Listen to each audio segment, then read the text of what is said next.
Kopi itu penting. Dari segelas kopi bisa memunculkan inspirasi.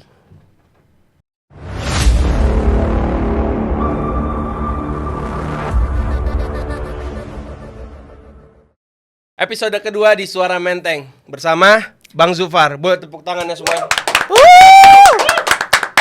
Siap. Oke, jadi ini teman gue namanya Bang Muhammad Alauddin Zufar. Siap, Bener? siap. Bener, oke. Lulusan dari Administrasi Negara via UI Angkatan 2019. Betul. Gen Z nih bro. Siap. Nah, Bang Zufar kenapa nih tiba-tiba dari Suara Menteng? Pasti ada alasannya dong. Ada, Bener nggak? betul. Ada. Ya kita dipanggil ya, Iya, kita dipanggil datang lah. Harus Iya. nurut ya. Gimana nih kira-kira kita melihat debat semalam tuh Pilgub?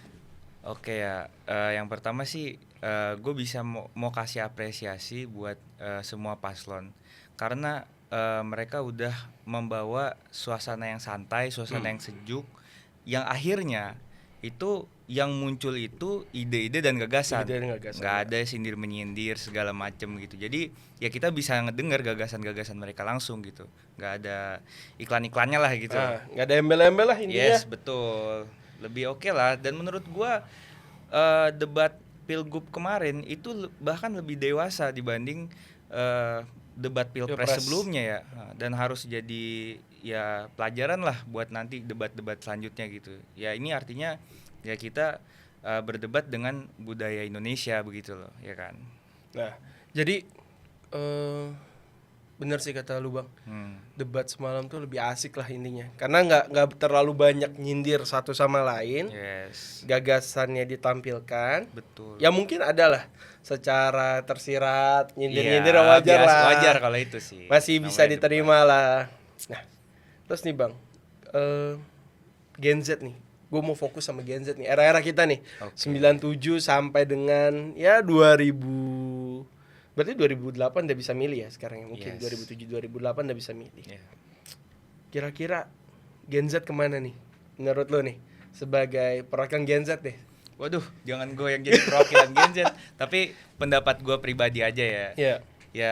Ya itu kalau gue lihat debat semalam ya apa namanya ya bagus-bagus gitu, maksudnya ya bisa diapresiasi lah buat ketiga paslon ini. Tapi ya memang ada paslon yang menurut gue masih ide dan gagasannya terlalu ngawang. Oke. Tapi ada juga paslon yang ide gagasannya ya sudah Realistis realistis lah. lah, lebih taktis gitu loh, begitu. Dan isunya lebih ke kedaerahan. Nah, itu Gitu. penting tuh. Ya Gen Z udah mulai melek politik, udah Iya. research juga gitu kan paslon-paslonnya. Jadi ya dan aktif loh.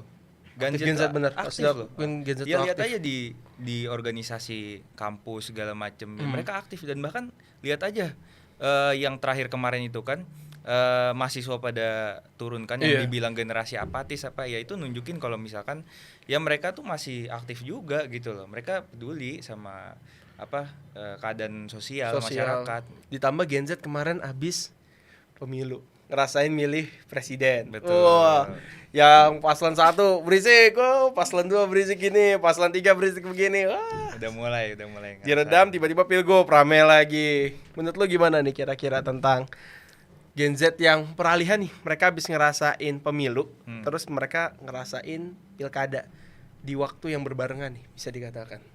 Ya sebenarnya kalau misalkan apa ya ada sih yang mereka tuh mungkin ngikutin pilihan orang tuanya, Iya. tapi ada juga mereka yang research sendiri, mereka cari tahu sendiri paslon-paslonnya. Tapi ya artinya mereka ini ya udah mulai berpartisipasi aktif gitu, dan artinya suara mereka tuh akan ya dipertimbangkan gitu kan. Apalagi yang kemarin berapa tuh yang pas Yang mana? Pilpres, berapa persen tuh Gen Z? Ya kan lumayan Ya, banyak lumayan. kan. Ya artinya itu akan jadi curug massa juga, dan artinya kepentingan dan kebutuhan Gen Z ini perlu dilihat juga gitu kan sama Iya. paslon-paslon ini kan. Ya nggak heran kemarin banyak paslon-paslon yang ngangkat tema ya isu kayak kopi lah, terus Iya. coworking space, terus kayak balai latihan kerja, semua lah gitu. Itu kan isu-isu yang angkatan kita kan. Yang Gitu kata-kata lah. kita. Dimana ini kita bahas fokus Gen Z ya. Tolong Gen Alpha jangan ikut-ikutan dulu ya. Dimana Gen Z ini nih sekarang tuh lagi transisi ya. Ya. mulai dilepas dari bantuan orang tua, mulai Betul. mencoba mandiri, Bener. mencoba mengembangkan diri, tapi lapangan pekerjaan susah. Sekalipun ada persyaratannya banyak, kadang-kadang gak relevan, ada yang pengalaman kerjanya harus sekian lah. Apa isu pekerjaan ini nggak cuma bisa dilakuin sama pemerintah daerah doang. Iya benar. Dan ini harus koordinasinya harus bagus banget sama pemerintah pusat. Makanya itu penting banget punya gubernur nanti Jakarta yang sejalan sama kebijakan pemerintah pusat. Itu penting. Itu berpengaruh banget sih. Karena kalau Itu berpengaruh ibarat kata kalau rantai aja nggak segaris gimana mau jalan kan? Betul. Misalkan isunya ubah dikit, misalkan kita bukan yang soal Gen Z nih, misalkan soal PLTU yang soal isu polusi yang katanya ini bersumber banyak dari PLTU yang dari luar Jakarta. Nah menurut gua waktu ditanya soal wartawan ini yang jawab Suswono, ini gimana cara menyelesaikannya? Menurut gue jawabannya udah bagus banget karena nggak melampaui wewenangnya. Dia bilang karena posisinya lagi ada di luar Jakarta, ya otomatis koordinasi dengan pemerintah pusat, lobby dengan pemerintah pusat itu yang diperluin gitu. Iya, benar. Nah fokusnya mereka itu adalah menghijaukan Jakarta dengan targetnya 3 juta pohon dalam 3 tahun. Nah menurut gue itu lebih konkret dibanding ya janjinya gimana. Yeah. Nah itu lebih konkret karena ya ini itu udah di luar wewenang mereka karena bukan di Jakarta kan posisi PLTU-nya itu. Ya artinya hubungannya harus dekat dengan pemerintah pusat gitu loh. Mungkin masukan juga buat gagasan soal mau kasih dana sementara untuk Gen Z yang di PHK 3 bulan ya? 3 bulan, betul. Bulan ya? Katanya kalau Gen Z di PHK nanti mau dikasih insentif lah selama 3 bulan untuk selama 3 bulan itu mencari kerja gitu. Nah masukan kalau jangan cuma Gen Z doang yang dikasih. Kalau bisa ya mungkin kita nggak tahu kan, milenial juga kan ada juga yang mungkin nanti yang kena PHK. Ya, milenial benar. Dan itu kan bisa jadi tanggungannya lebih besar kalau milenial. Mungkin kalau Gen Z masih sendiri atau anaknya mungkin masih kecil. Gitu. Kalau misalkan milenial di PHK, anaknya udah mungkin SD, udah ada yang SD, udah SMP gitu. Jadi itu harus ini juga sih diakomodir juga tuh. By the way nyari kerja susah ya sekarang? Susah bro. Harus tahu nyari kerja tuh susah. Susah bro. Udah nyari kerja susah. Duit habis buat nongkrong, buat beli kopi. Betul. Ini by the way nih kopi nggak gratis ya, ini beli nih. Bayangin deh, coba kita hitung-hitung deh. Coba hitung berapa pengeluaran kopi tiap bulan, coba sebulan. Let's say sehari berapa ya? 10.000. Itu paling murah itu 10.000. 10.000. Kita jangan ngomong di merek-merek yang terkenal ya. Kita ngomong warkop deh. 10.000. Atau mungkin kafe-kafe kecil. Dikali 30 hari. 300.000. Kopi tok. Kopi doang. Kopi. Belum kalau yang tiba-tiba ada mesen makan, snack, ya kan? Belum nih. Lumayan lah pengeluarannya. Iya, belum yang rokok. Ya sebulan 700 lah. Ya, buat semua itu ya. Buat semua. Ya karena ngopi kan juga bukan cuma buat kerja, karena kan misalkan Senin sampai Jumat buat kerja kopinya, Sabtu Minggu buat nongkrong buat gitu. Nongkrong, jadi bener. Kayak ya bisa jadi ya 7 hari full gitu kan dalam seminggu hari ya. konsumsi kopi. Makanya apakah isu ini akan tentang kopi ini akan berkelanjutan, ya kita akan lihat. Karena kopi menurut gue nih, kopi itu adalah stimulan paling sederhana buat kita dapat ide baru ketika bicara. Bisa. Buat gue ya.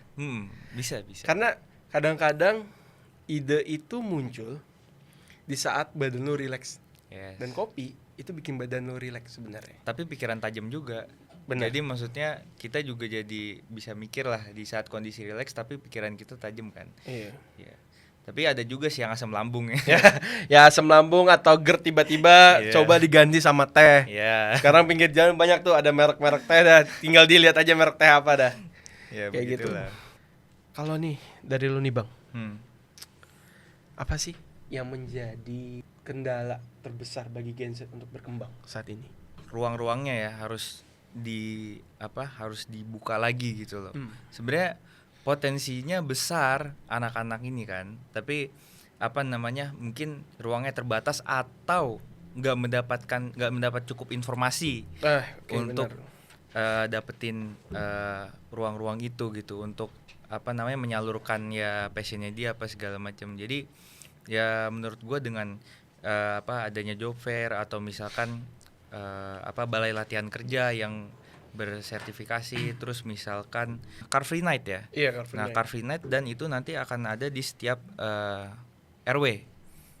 Nah, menurut gua ini lebih jelas karena kalau yang pertama itu yang pasal nomor 3, IO-nya ini mau dipakai buat apa? Anggaran dari mana segala macam. Nah, kalau ini jelas nih, mau dibikin Car Free Night di setiap RW, anggaran dari mana? Anggaran RW yang 200 juta itu. 200 juta. Terus juga nanti Karang Tarunanya mau dilibatin jadi apa ya? Jadi IO di acara Car Free Night itu.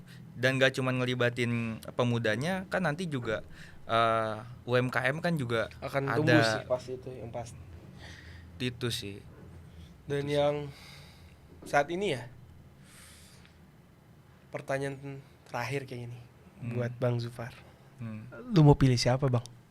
Aduh, udah ada sih. Kalau gue yang konkret aja lah. Yang realistis deh. Yang realistis aja. Karena perlu diakuin, sebenarnya 3 paslon ini punya gagasan, visi misi, program yang baik. Ya.